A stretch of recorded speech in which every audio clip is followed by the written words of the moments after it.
Hey guys, Andy here, and today I'm going to be teaching you about the 5 pillars of freelancing.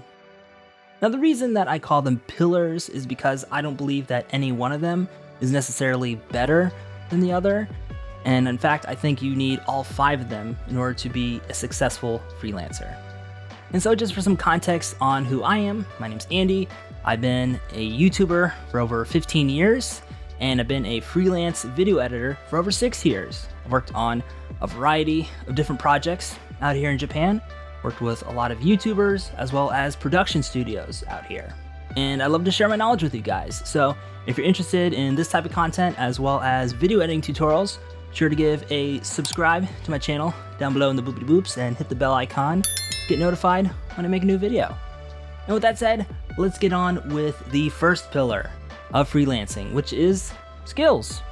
What are your skills? What are you good at? Are you a motion graphics designer? Are you an illustrator? Are you a sound engineer? Are you a videographer or video editor?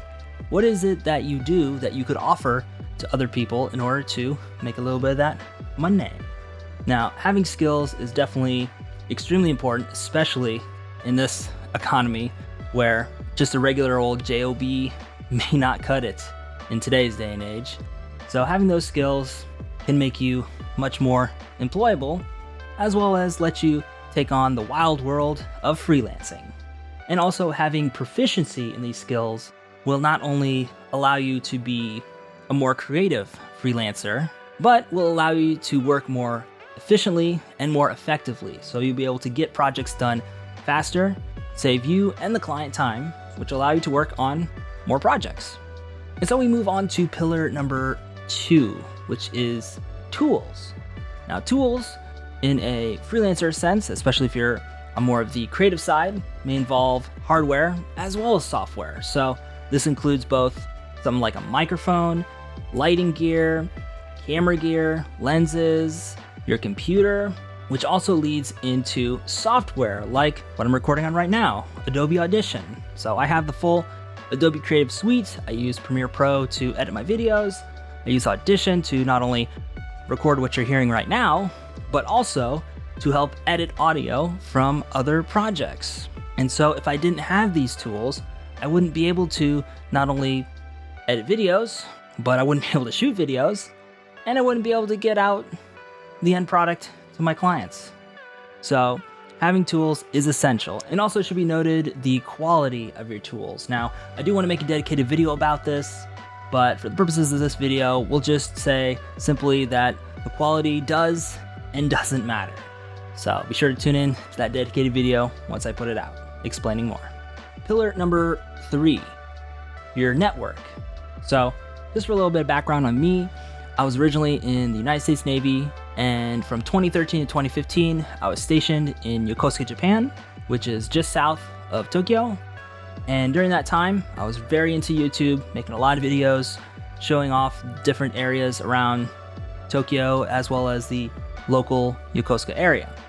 And I would also network with a lot of YouTubers out in that area, just basically talking shop and collabing and just hanging out. And it was a good chance for me to get to know a lot of YouTubers, as well as to help improve my own skills and just kind of learn how other people make their own videos. When my time was up in the Navy and I went back to America, I got in contact with some of the friends that I made out in Japan. And that's actually how I began my whole journey into video editing. They recommended me to some other people, and then as I did work for them, they recommended me to other people. And then through like friends of friends of friends recommended me for even more work. And to be honest, all of my video editing work has come through referrals from not only my friends, but friends' friends. And that's how I'm able to get work as a freelance video editor. And as Roberto Blake says, your network is your net worth. Pillar number 4, reliability. Now, you can have all the skills, the right tools, a solid network, but if you're not able to get the end product to your clients out in a reliable time frame, then they're not going to call you back. They're sure as heck not going to refer you to their friends or friends' friends.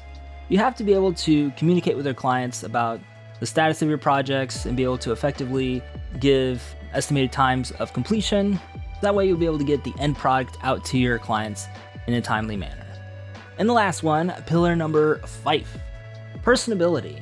So originally when I came up with this list of pillars of freelancing, I only had the first 4, but when I was talking with some of my fellow freelancers out there, they mentioned that it was missing something and they couldn't quite put their finger on it. It was a certain X factor, which is what I originally called it.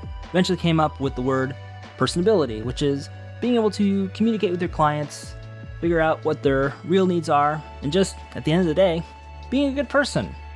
A lot of times, just having a very empathetic, personable personality is enough to get you hired by a lot of clients, because most of them may not have edited video before or have done any sort of video project before, so they're counting on you to deliver on that project, but they may not know exactly what that entails. So just talking over to the client, having good communication will definitely help you in coming up with an end product that you're both satisfied with.